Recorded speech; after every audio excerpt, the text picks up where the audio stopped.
Assalomu alaykum xonimlar. Bugungi darsimiz oilada o'zgacha bo'lgan ihtiyojlarga tayyorlash o'gilimizda. Oldi bilan biz kerakli materiallar bilan tanishib o'taylik xonimlar. Oldi bilan muvofiq miqdorda kala yoki qo'y go'shti ishlatsangiz bo'ldi. Anda muvofiq ko'kmush ishlatamiz, qizilmush, andan so'ng piyoz yoki piyoza. Andan tetik qoladigan bo'lsa muvofiq miqdorda zira, tuz, tetik qo'yani vejinga. Andan muvofiq zaytun may, andan muvofiq miqdorda İtalya çöpüye özellikle cansızlarına ahvalı qarta işləsənlər buldu. Əmni biz barlıq materiallarını to'g'ri tayyorlab olamiz. Mana go'shtni, ko'kmuch, qizilmuchni, so'ng piyozini mushkil holatda to'g'rab olsanlar bo'ldi. To'g'rab bo'lgandan keyin endi biz İtalya chöpini pishirishga o'tib ketamiz. Oldi bilan muvofiq sirliq ko'rg'a suv qo'yib qaynatib olgandan keyin ustiga muvofiq miqdorda zaytun maydan bir qo'shiq yoki 2 qo'sh atraf qo'ysanlar bo'ldi. Qo'yayotgandan keyin bularni yaxshi aralashtirib qaynatamiz xonimlar.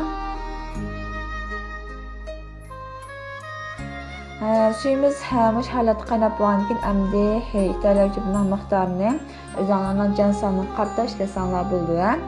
Mush holatda sep turib pishiramiz xonimlar.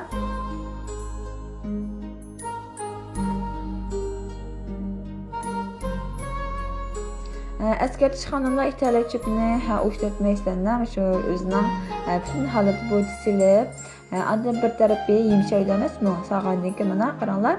Yumshoqandan keyin andan cho'kala bilan aralashtirsanglar, ust tarafi yumshoqdi, shuning bilan pishib ketadi. Ya'ni oz kam deganda 15 minut atrofida pishadi xonimlar. Bu vaqtda pat-pat aralashtirib, ham shaqib tursanglar bo'ldi.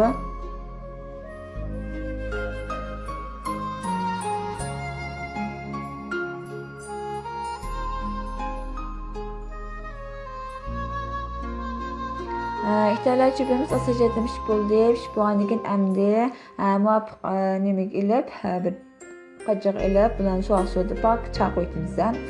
Chaqayotgandan keyin endi biz qo'rishni yaparmiz xonimlar. Oldi bilan qazimizga muvofiq miqdorda may qo'yib qizitib olamiz.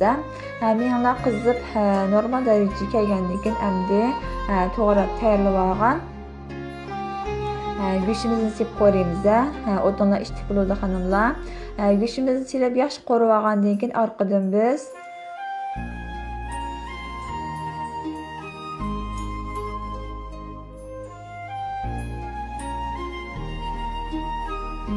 to'g'rab tayyorlab olgan so'ng piyozni silib olamiz. Agar piyoz ishlasanglar, piyozni solsanglar bo'ldi yoki so'ng piyoz ishlasanglar bo'ladi.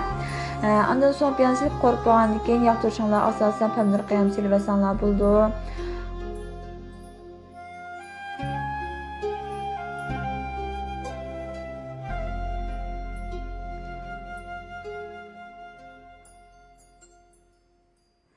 Pomidor qiyamining orqasida biz ko'kmush bilan qizilmushdan solamiz. Andan zira, andan muvofiq miqdorda tuz solamiz.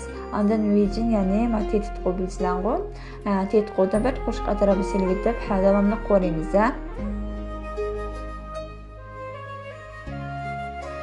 Qo'rimiz ham shu vaqtda bir xil ochiq puroq chiqadi, mezlik bo'lgan puroq chiqadi. Mushta bo'lganda endi biz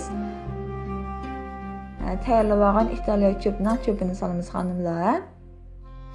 Chöpni solganda cho'kola bilan yoki qisqichlar bilan aralashtirsanglar bo'ladi. Aplik qilsanglar.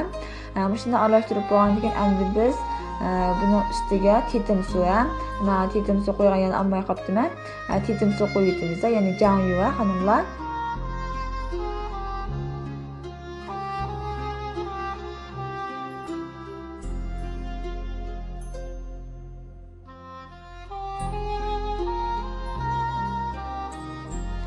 Janyu qo'yib bo'lgandan keyin orqadan zira solamiz. Yog' turshinglar asosan qarama suv solsanglar bo'ldi. Bularni yaxshi qo'rgandan keyin endi tuz ta'mini bir qop titratgandan keyin o'zinglar xohlagan shaklda taqsilak usub ismol qilsanglar bo'ldi xonimlar. Bugungi o'zgacha bo'lgan zir ta'mli İtalya chöpimiz, ya'ni ko'p ta'mli İtalya chöp pishadi. Tamam. Bu hammalarning oilada bir sinab beqishinglarni umid qilaman.